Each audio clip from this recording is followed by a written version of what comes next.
नमस्कार दोस्तों, मैं डॉक्टर संजय सर स्वागत करते हैं अनअकैडमी यूपीएससी हिंदी चैनल पर आप लोगों का। आज आपका लिटरेचर स्टार्ट हो रहा है और लिटरेचर आपके आर्ट एंड कल्चर का बहुत ही इम्पोर्टेंट पोर्शन है।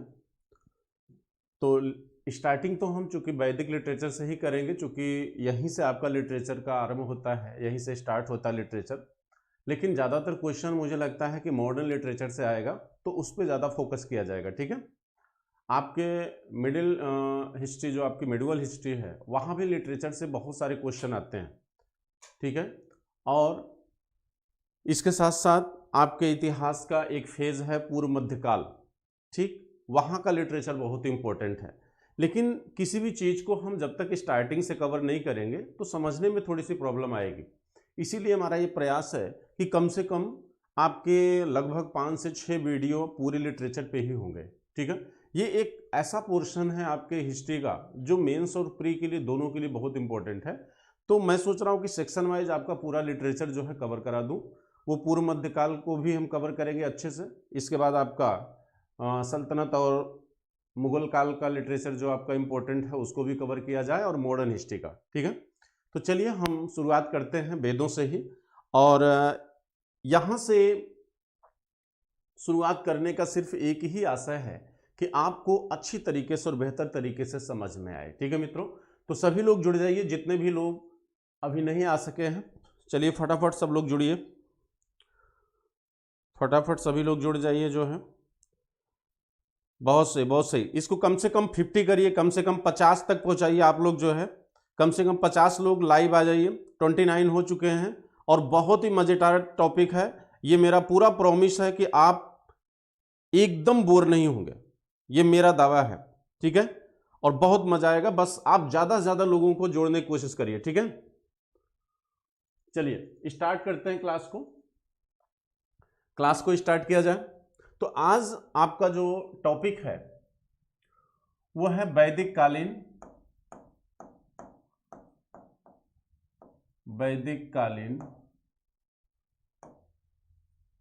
साहित्य। वैदिक कालीन साहित्य का भारतीय संस्कृति में योगदान। वैदिक कालीन साहित्य का भारतीय संस्कृति में योगदान।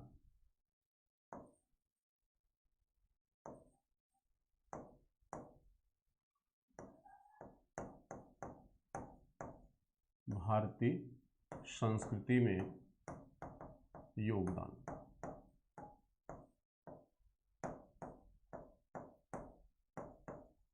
ठीक है, क्या उपयोगिता रही है वैदिक साहित्य का हमारी सभ्यता को आगे ले जाने में, हमारी संस्कृति को आगे ले जाने में?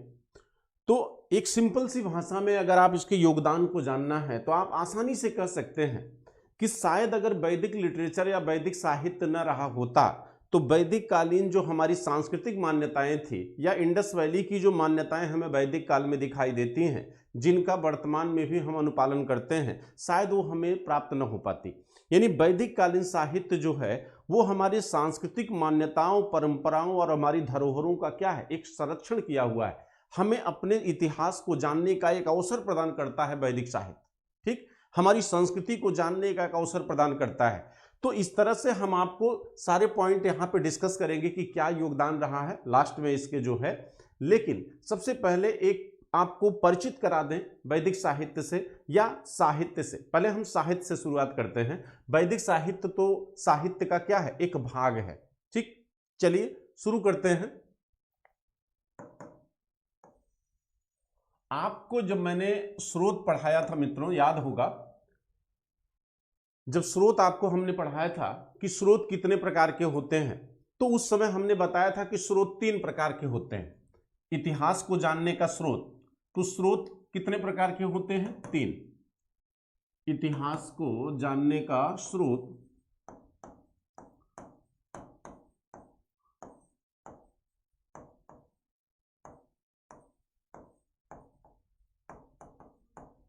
इतिहास जानने के स्रोत। तो स्रोत में हमने एक आपको बताया था कि पुरातात्विक स्रोत होता है, पुरातात्विक स्रोत। दूसरा आपका साहित्यिक स्रोत यानी लिटरेचर साहित्यिक स्रोत। अब इसमें विदेशी साहित्य भी रखा जा सकता है, लेकिन हमने उसको अलग से बताया था आपको। तीसरा विदेशी विवरण, यानी जो विदेशी यात्री भारत आए उनके द्वारा जो साहित्य या लिटरेचर लिखा गया वह भी हमारे भारतीय इतिहास को जानने का एक माध्यम है। ठीक, तो पुरातात्विक स्रोत और साहित्यिक स्रोत ये दो बड़े मोस्ट इंपॉर्टेंट हैं। ठीक, विदेशी विवरण भी हम आपको पढ़ाएंगे, इसको भी आपको पढ़ाया जाएगा। यहाँ पर पर्सनालिटी खासतौर से पूछता है, जैसे अलबरूनी हो गया, वेनसांग, फायान, इत्सिक, ऐसे पर्सनालिटी के ऊपर पूरा आपको मेंस में पूछ लेगा। 250 क्वेश्चन, 250 शब्द का क्वेश्चन पूछ सकता है। लेकिन आज जो हमारी चर्चा होगी उसका मुख्य है, उसमें आपका मेन है साहित्य। ठीक है, उसमें आपका मुख्य क्या है? साहित्य।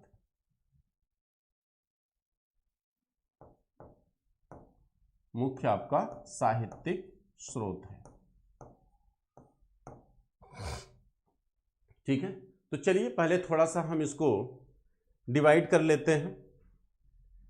तो आज की जो चर्चा है वो हमारी किस पे है? साहित्यिक स्रोत पे है।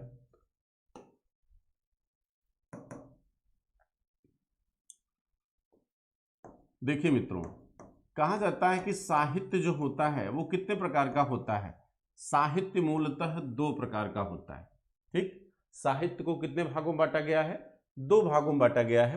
पहला जो है वो आपका धार्मिक साहित्य है, रिलीजियस लिटरेचर जो है आपका धार्मिक साहित्य, और दूसरा जो है आपका लौकिक साहित्य। दूसरा है लौकिक साहित्य, या इसे आप कह सकते हैं धर्मेतर साहित्य, यानी धर्म से इतर, यानी जो जिसमें धर्म विषय न हो, धर्मेतर साहित्य, धर्मेतर साहित्य। ठीक है, देखिए धार्मिक साहित्य वह साहित्य होता है, धार्मिक साहित्य मित्रों वह साहित्य होता है जिसका विषय क्या हो? धर्म हो। जैसे हमारे वेद हो गए, वैदिक साहित्य हमारा जो है। ठीक, यानी ऐसे साहित्य जिनका सब्जेक्ट क्या हो? ईश्वर पर आधारित हो, यानी धार्मिक विषयों पर आधारित हो। लेकिन लौकिक साहित्य वो साहित्य होता है जो सामाजिक विषयों पर लिखा जाए। जैसे किसी प्रेम के आधार पर कोई नाटक आप लिख रहे हो, या कोई कहानी समाज में किसी घटित घटना के आधार पर आप लिख रहे हो, जैसे पिक्चरें बनती हैं, या हिंदी साहित्य में जो नाटक होता है उसे आप अगर देखिए तो वह सामाजिक विषयों पर आधारित होते हैं। और लौकिक साहित्य की एक बड़ी लंबी सीरीज है मित्रों, यहां पर हम आपको नोट डाउन कराएंगे। जैसे लौकिक साहित्य में बहुत से आपके इंपॉर्टेंट साहित्य आते हैं। दंडी की रचना है, कालिदास की रचनाएं हैं, आपके भररुच की रचनाएं हैं, कविभास की रचनाएं हैं, आपके कौटिल्य की रचनाएं हैं। बहुत सारी जो रचनाएं हैं जो जिनको आप लौकिक साहित्य कहते हैं, उसकी एक सीरीज हम आपको नोट कराएंगे, इंपॉर्टेंट जो है। ठीक, और उनको डिटेल में भी चर्चा की जाएगी। लेकिन अभी मैं सिर्फ आपको परिभाषा बता रहा हूं समझने के लिए। यानी लौकिक साहित्य वो साहित्य होते हैं जिनका विषय क्या हो? सामाजिक हो, यानी जो समाज में घटित घटनाओं के आधार पर साहित्य निर्मित किया जाता है उसे लौकिक साहित्य हम कहते हैं। ठीक, यानी धर्मेतर साहित्य, धर्म से इतर, यानी जो जिसमें धर्म का विवरण न दिया गया हो।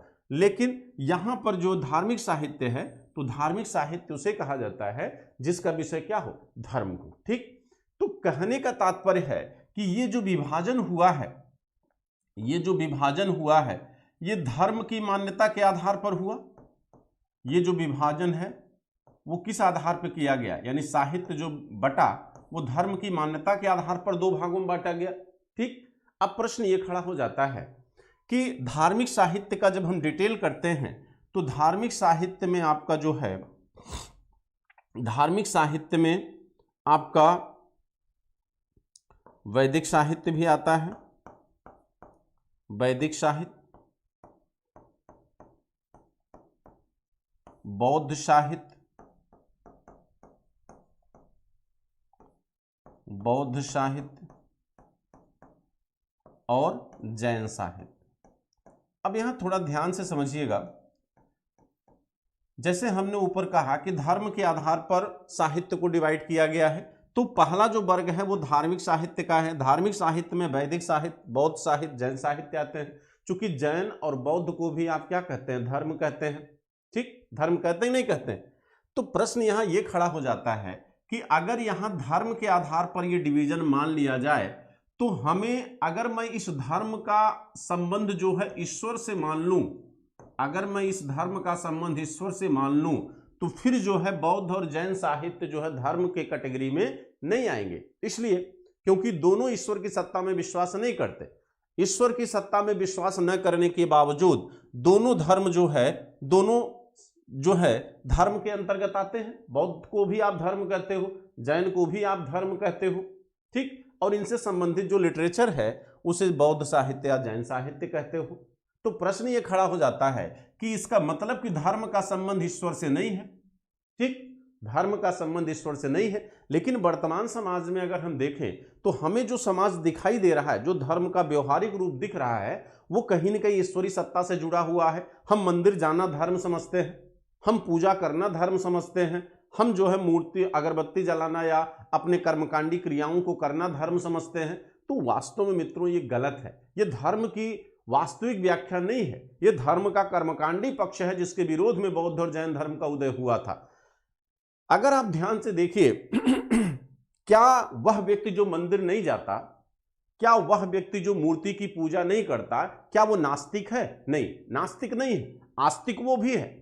लेकिन यहां पर इससे मतलब यह हुआ कि ईश्वर का जो संबंध है वो इन कर्मकांडी पक्ष से नहीं है, या धर्म का संबंध ईश्वर से नहीं है। धर्म का संबंध, कहते धर्मेति धारता, जो धारण करने योग्य है वही धर्म होता है। तो धर्म का संबंध मानव से है, मानवता से है, मनुष्य की सेवा से है। कोई भी व्यक्ति अगर ऐसा योगदान अपने जीवन में करता है जिससे किसी के लिए मदद हो, जिससे किसी मानव समाज की सेवा हो, तो वो धर्म है। जैसे गरीब की सेवा करना, गरीब को रोटी देना, यह भी एक क्या है, धर्म है। किसी मंदिर में जाना, मूर्ति की पूजा करना, यह धर्म नहीं है, वो धर्म का कर्मकांडी स्वरूप है, वो प्रदर्शन है धर्म का। धर्म का संबंध ईश्वर से नहीं है। जिस ईश्वर को आपने देखा नहीं, जिस ईश्वर को हम जानते नहीं, उस ईश्वर को हम कहीं न कहीं आज मानवीय स्वरूप दे चुके हैं। तो ईश्वर को मानवीय स्वरूप दिया किसने? क्या वास्तव में जो हमको ईश्वर दिखता है हमारे पेपर में, हमारी मूर्तियों में, वास्तव में ईश्वर वही है? क्या भगवान राम की संरचना, भगवान कृष्ण की संरचना वास्तव में वही है? हमारे अंदर जो ईश्वर है, जो कृष्ण है, जो राम है, क्या नीतीश भारद्वाज ही कृष्ण है? अरुण गोविल ही क्या राम है? नहीं।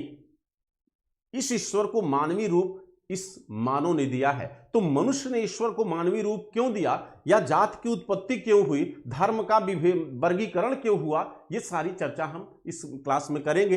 लेकिन यहां पर आप सिर्फ इतना सा जानिए कि धर्म का संबंध ईश्वर से नहीं है, धर्म का संबंध मानवता से है, मानव समाज की सेवा से है। ठीक, धर्मेति धार्ता, जो धारण करने योग्य होता वही धर्म होता है, और जो धारण करने योग्य हो वो कभी धर्म नहीं होता है।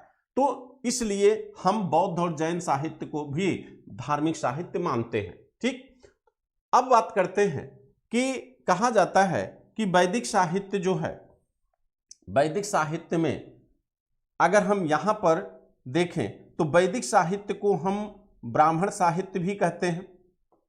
वैदिक साहित्य को ब्राह्मण साहित्य भी कहा जाता है, इसे हम ब्राह्मण साहित्य भी कहते हैं। और इन दोनों को हम ब्राह्मणेतर साहित्य कहते हैं, ब्राह्मणेतर साहित्य कहते हैं। क्यों कहते हैं? देखिए, अब ये ब्राह्मण साहित्य और ब्राह्मणेतर साहित्य का जो डिवीजन है वो ईश्वरीय मान्यता के आधार पे है। वो किस आधार पे है? वो ईश्वरीय मान्यता के आधार पर है। तो कहने का तात्पर्य है कि जो साहित्य ईश्वर की सत्ता में विश्वास करते हैं उन्हें हम ब्राह्मण साहित्य कहते हैं।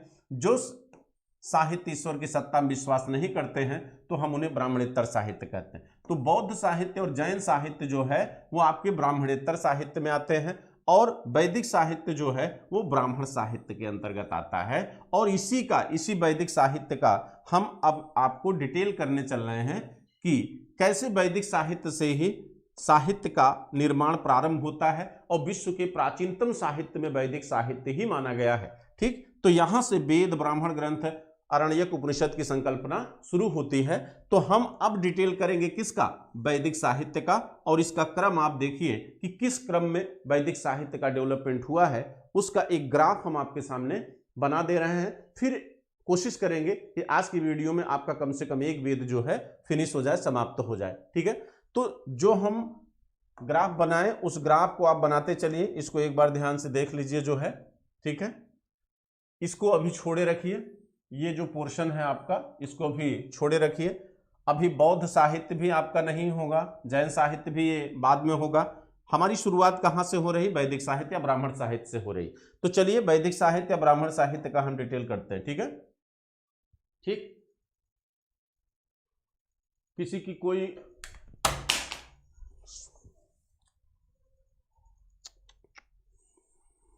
मोबाइल तो गई,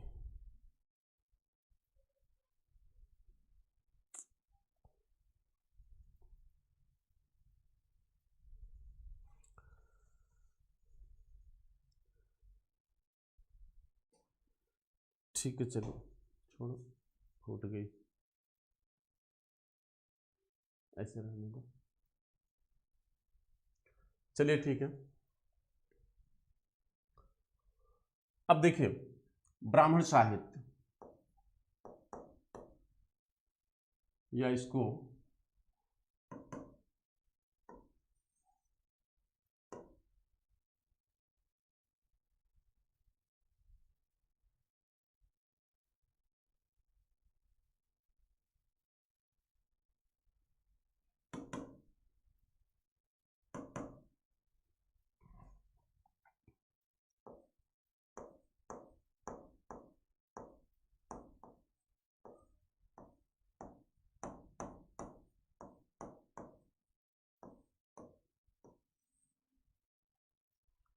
देखिए वैदिक साहित्य देखिए, इसमें सबसे पहले आपका क्या आता है, वेद।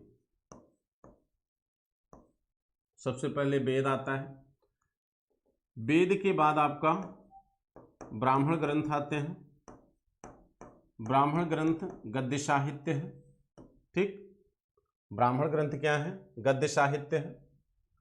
इसके बाद आपका अरण्यक साहित्य है। अरण्य माने जंगल, जंगलों में ऋषि मुनियों द्वारा जो साहित्य निर्मित किया गया उसे क्या कहा गया, अरण्यक साहित्य। ठीक, वेदों का अनुवाद या वेदों का भाष्य जो गद्य में किया गया, यानी उसका सरलीकरण ही क्या है, ब्राह्मण ग्रंथ है। ठीक है, इसके बाद आपका आता है उपनिषद, जहां से आपके दार्शनिक ज्ञान का प्रारंभ होता है, उपनिषद। उपनिषद के बाद आपका आता है वेदांग, जिनकी संख्या कितनी है, 6। वेदांग कितने हैं, 6 हैं। ठीक है, फिर आपका आता है सूत्र साहित्य। हम यहां से नीचे से लिखते हैं, इसको ऐसे ले लीजिए, इसको यहां से। फिर आता है आपका सूत्र साहित्य।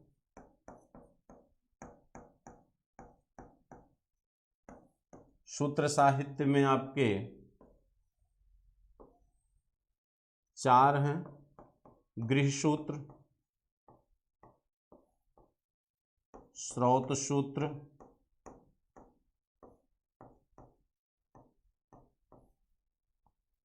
श्रौत सूत्र, शुल्ब सूत्र,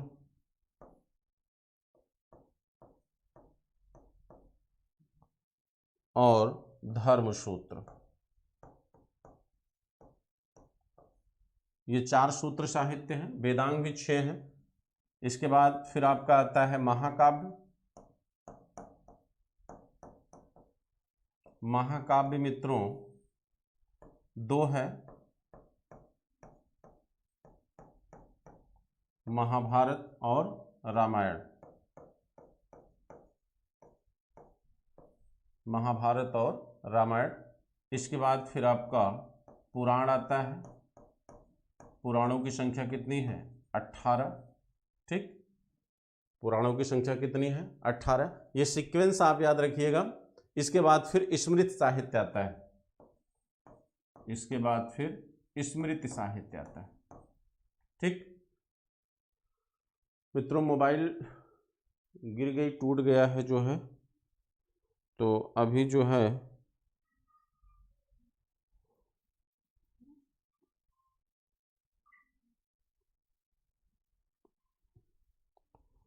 आपका कमेंट देखना थोड़ा सा मुश्किल हो गया है।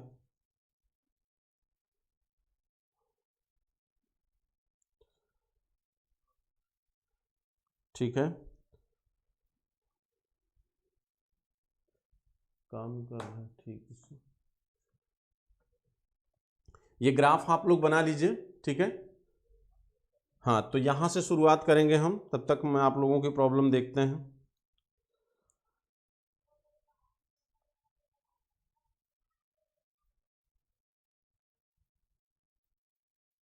ठीक है, ठीक है, सबको हमारी तरफ से थैंक्स जो है, और कोशिश करिए इसको 50 पहुंचाइए, कम से कम 50 लोग लाइव होने चाहिए। एकदम आपके दिमाग में उतार देंगे, कोई चीज भूलेगी नहीं।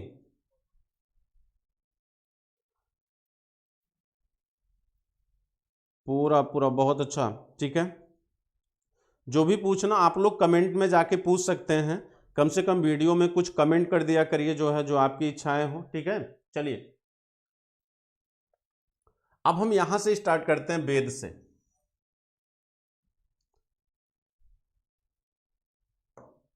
चलिए तो वेदों से शुरू करते हैं आपका।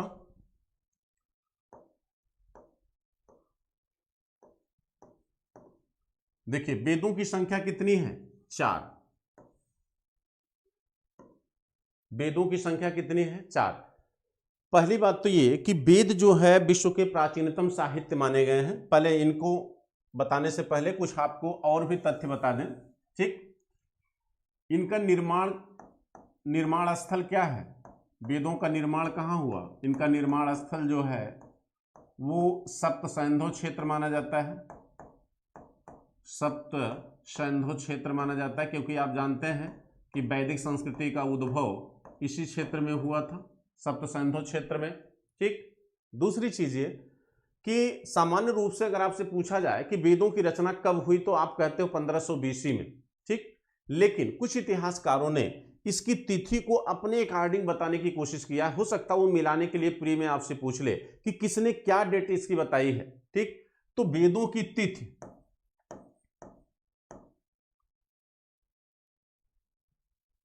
वेद निर्माण की वेदों की तिथि,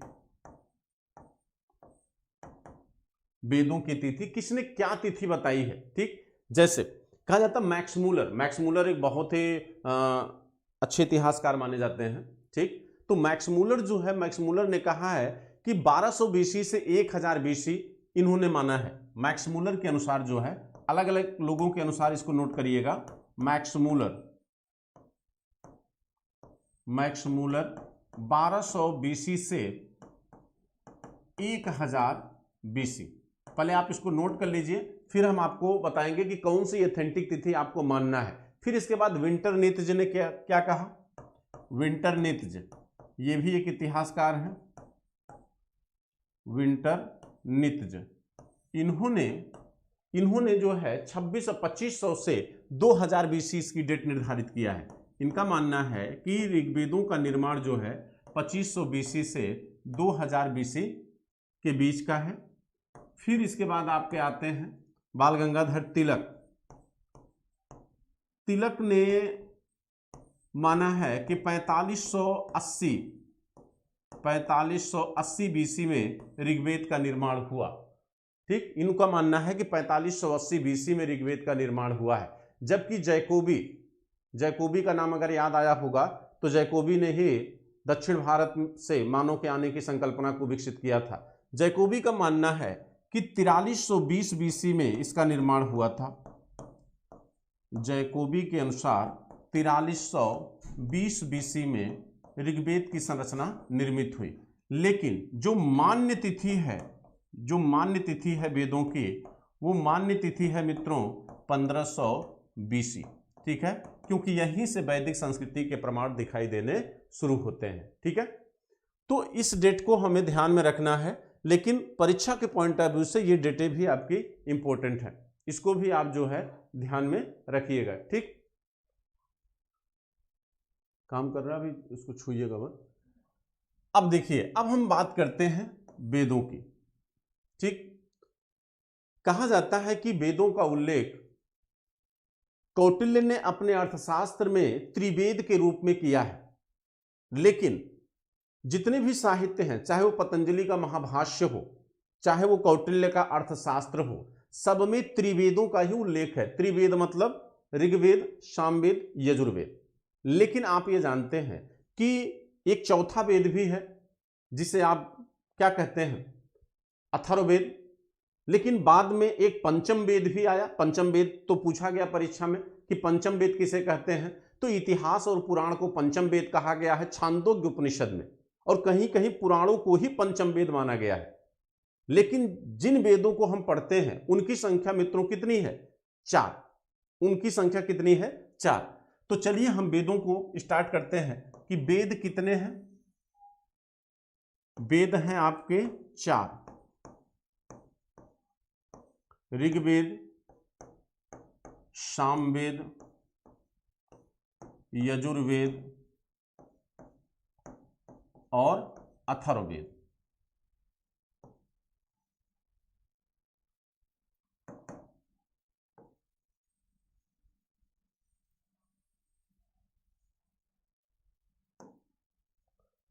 ठीक है, चौथा है आपका अथर्ववेद।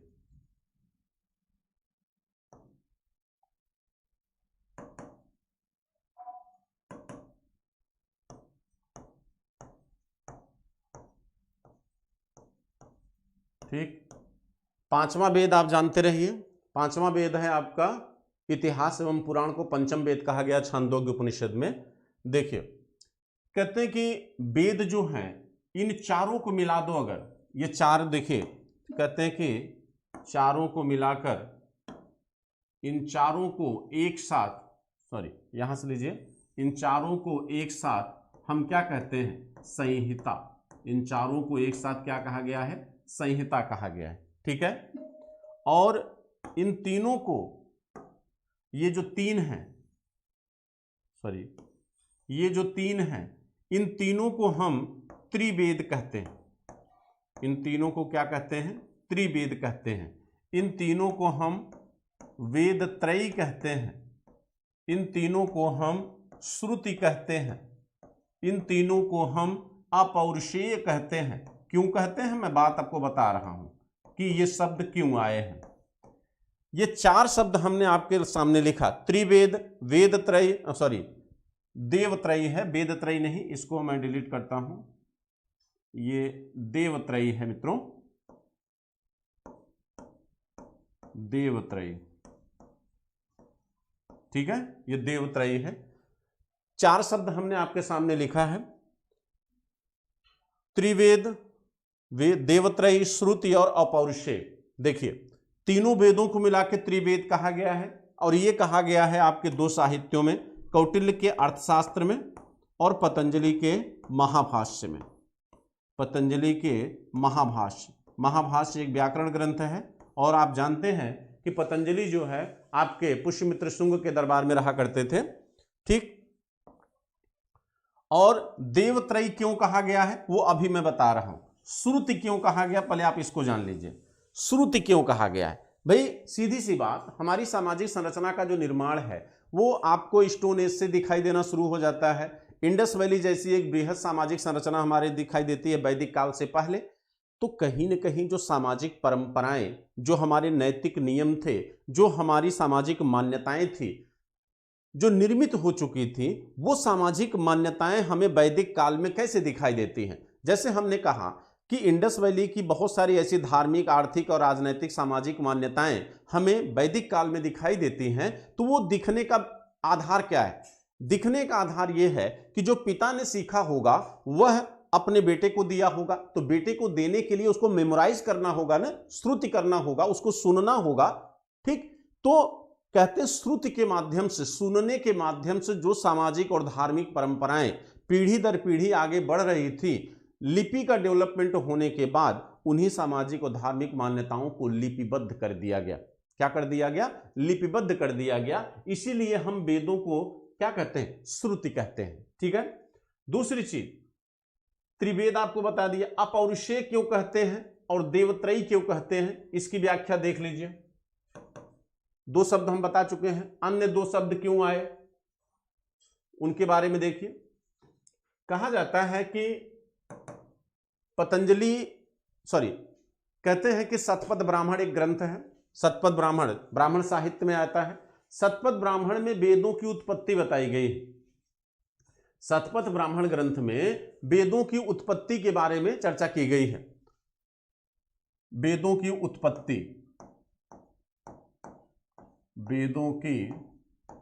उत्पत्ति की चर्चा की गई है। कहां पर? शतपथ ब्राह्मण में।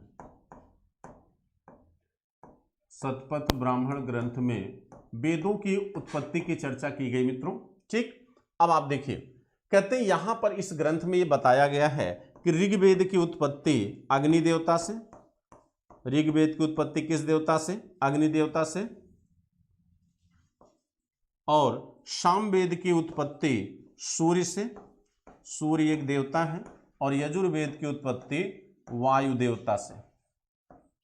यजुर्वेद की उत्पत्ति वायु देवता से।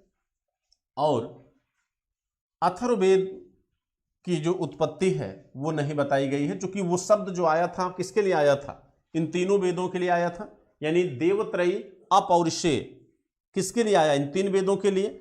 कहते हैं कि अब देवताओं से उत्पन्न बताया गया है इसमें, तो देवता अजर और अमर होते हैं जो कभी नष्ट नहीं होते हैं, तो उनसे उत्पन्न वस्तुएं भी क्या होंगी? अजर और अमर होंगी, जो कभी नष्ट न हो। तो देवताओं से उत्पन्न होने के कारण इन तीनों वेदों को क्या कहा गया? अपौरुषेय। अपौरुषेय मतलब होता है जो कभी नष्ट ना हो। ये पीसीएस में कई बार आया है, ये प्रश्न कई बार आ चुका है। जो कभी नष्ट ना हो उसे अपौरुषेय कहा जाता है। और नष्ट इसलिए नहीं होंगे ये वेद क्योंकि किससे उत्पन्न है? देवताओं से उत्पन्न है। और देवताओं से उत्पन्न होने के कारण अपौरुषेय के साथ साथ इसे हम देवत्रयी भी कहते हैं। देवत्रयी इसलिए क्योंकि तीन देवताओं द्वारा ये तीनों वेद उत्पन्न है, इसलिए इनको देवत्रयी भी कहा जाता है। ठीक। चारों को मिला के हम क्या कहते हैं? संहिता कहते हैं। अब हम एक एक वेद की चर्चा आपके सामने करेंगे, लेकिन उससे पहले कुछ चीजें और जानिए। जैसे कहते हैं जो ऋग्वेद है मित्रों, ऋग्वेद में जो है ऋचाओं का उल्लेख है। किसका? ऋचाओं का। और इन ऋचाओं का निर्माण मंत्रों से होता है। ऋचाओं का उपयोग जो है ईश्वर की आराधना के लिए एवं उपासना के लिए की गई है।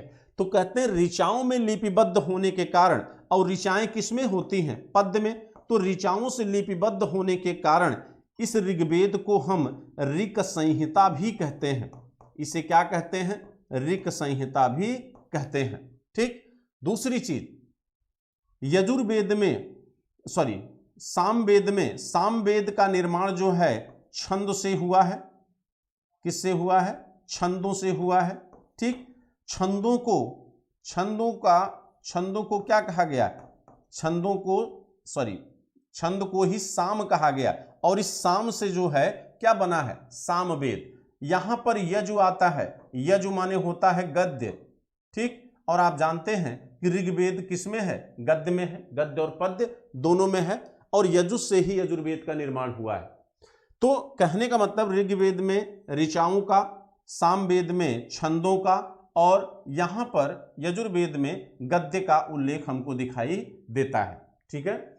अब एक एक वेद की चर्चा हम करने से पहले एक ग्राफ और बनाना चाहेंगे आपके लिए। उस ग्राफ को आप जरूर नोट करिएगा। जैसे कभी कभी पूछ लेता है कि ऋग्वेद का उपवेद क्या है, ऋग्वेद के पुरोहित कौन है, ऋग्वेद के प्रतिपादक कौन है। ठीक। तो उन चीजों को आप एक ग्राफ के थ्रू नोट कर लीजिए, फिर ऋग्वेद पर हम चर्चा करते हैं। ठीक है।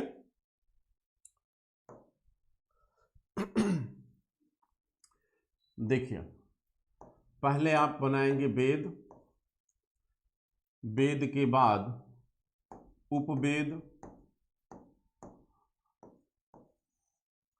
फिर प्रतिपादक, फिर पुरोहित। पुरोहित। ठीक, पुरोहित वह होता था जो इनके मंत्रों का क्या करता था, उच्चारण करता था। ठीक है, चलिए तो एक एक वेद और एक एक उसके अन्य चीजों को आप नोट कर लीजिए। तो सबसे पहले आता है ऋग्वेद। सबसे पहला वेद आपका क्या है, ऋग्वेद। इसका उपवेद क्या है, आयुर्वेद। इसका उपवेद क्या है, आयुर्वेद। इसके प्रतिपादक ब्रह्मा माने गए हैं मित्रों, जबकि पुरोहित में ब्रह्मा अथर्ववेद के हैं।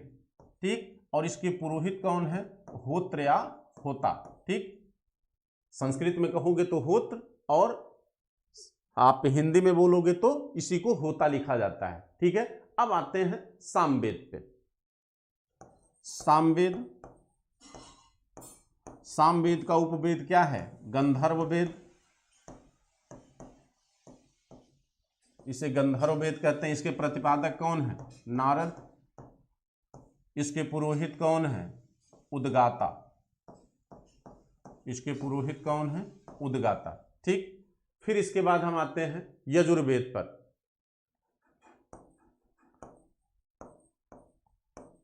यजुर्वेद, इसका उपवेद क्या है, धनुर्वेद। फिर आपका इसके प्रतिपादक हैं विश्वामित्र। फिर इसका पुरोहित कौन है, अध्वर्यु। अब आपका आता है अथर्ववेद। अथर्ववेद, अथर्ववेद का उपवेद है शिल्पवेद। शिल्पवेद जो निर्माण का प्रतीक है। प्रतिपादक इसके हैं विश्वकर्मा। प्रतिपादक इसके हैं विश्वकर्मा, और पुरोहित है इसके जो है आपके ब्रह्मा। ब्रह्मा इसके क्या है, पुरोहित है मित्रों। ठीक है, अब देखिए ये ग्राफ आप बना लीजिए, फिर हम ऋग्वेद के बारे में एक डिटेल चर्चा आपके सामने करते हैं। ठीक है, इस ग्राफ को पहले बनाइए।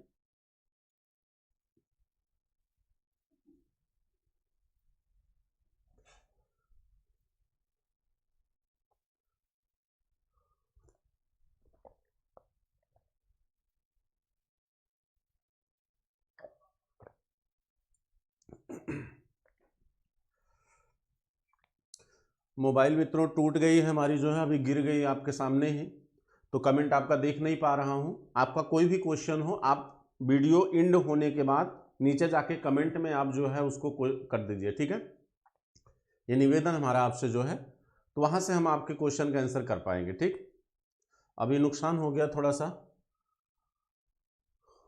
चलिए होता रहता है, क्या करें।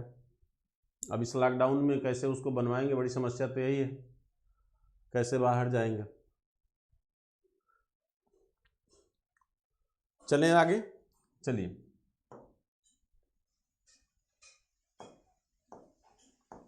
ऋग्वेद, सबसे पहली बात तो ये सबसे प्राचीन वेद है आपका। ये क्या है, ये सबसे आपका प्राचीन वेद माना जाता है ऋग्वेद में। ठीक, अब देखिए कहते हैं कि ऋग्वेद जो है, ऋग्वेद के बारे में अगर हम बात करें तो जो पहला ऋग्वेद पाया गया है, माना जाता है कि वो शारदा लिपि में पाया गया है।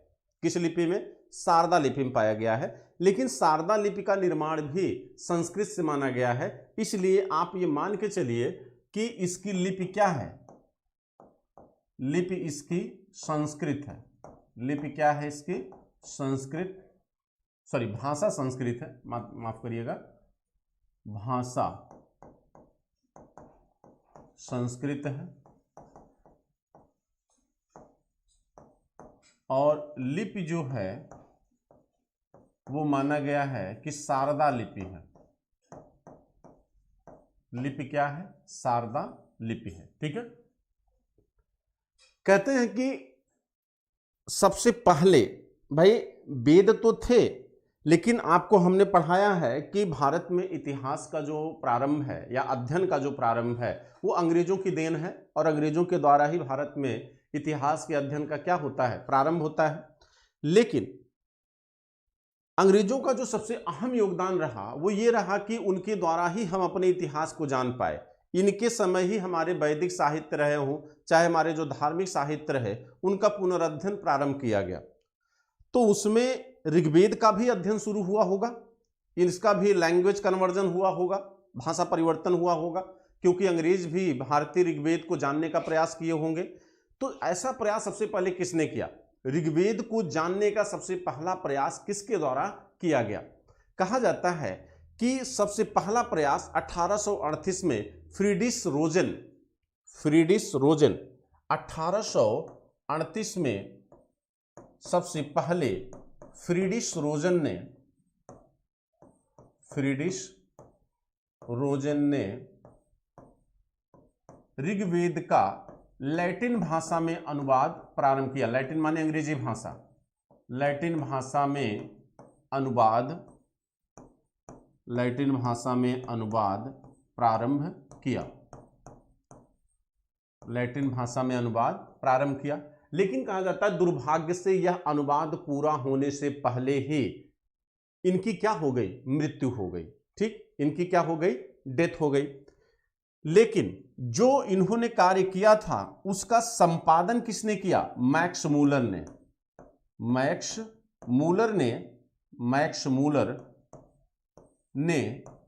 ऋग्वेद का क्या किया? संपादन किया। ठीक, यानी लैटिन भाषा में जो लिखा गया था उसका क्या किया? संपादन किया। लेकिन अगर आपसे पूछा जाए कि ऋग्वेद का पूरी तरह अंग्रेजी अनुवाद किसके द्वारा किया गया, तो ऋग्वेद का पूरी तरह अंग्रेजी अनुवाद विल्सन के द्वारा किया गया है। ऋग्वेद का पूरी तरह अंग्रेजी अनुवाद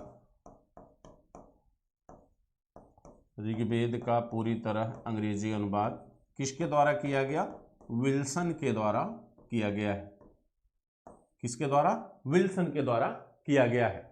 और सबसे बड़ी बात यह कि इस विल्सन ने जो रचना किया अंग्रेजी में, इस पर टिप्पणी लिखा है किसने? इस पर टिप्पणी किसके द्वारा लिखी गई है? टिप्पणी माने आप समझते हैं, टिप्पणी माने आप इसे भाष्य कह सकते हैं, इंग्लिश में आप इसे कमेंट कह सकते हैं। तो कमेंट इस पर लिखा किसने? ओल्डेनबर्ग ने इस पर क्या लिखा? कमेंट लिखा है। ओल्डेनबर्ग ने इस पर क्या लिखा है? कमेंट लिखा है। ठीक, कहते हैं कि ये तो हुई ऋग्वेद के बारे में। अच्छा, दूसरी चीज ये कि ऋग्वेद की तुलना ईरान की किस ग्रंथ से की गई है? ऋग्वेद की तुलना ईरान के जिंद अवेस्ता नामक ग्रंथ से की गई है। ये याद रखिएगा आप लोग, बहुत इंपॉर्टेंट है। जिंद अवेस्ता ग्रंथ से की गई है, जिंद अवेस्ता नामक ग्रंथ से की गई है। ठीक, ये सामान्य जानकारी आपको हमने ऋग्वेद के बारे में दिया। अब हम चलते हैं मूल ऋग्वेद की चर्चा करते हैं। ठीक है, मूल ऋग्वेद पर हम फोकस करते हैं। इसको आप लोग नोट कर लीजिएगा, जितने भी लोग हैं, जो भी हमारे मित्रगण जुड़े हैं, जो हमारे विद्यार्थी हैं, सभी लोग जो है कोशिश करिए इसको जो है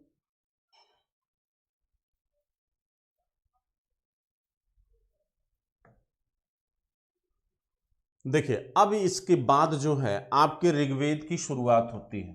ठीक है, अब जो है आपका ऋग्वेद शुरू होता है।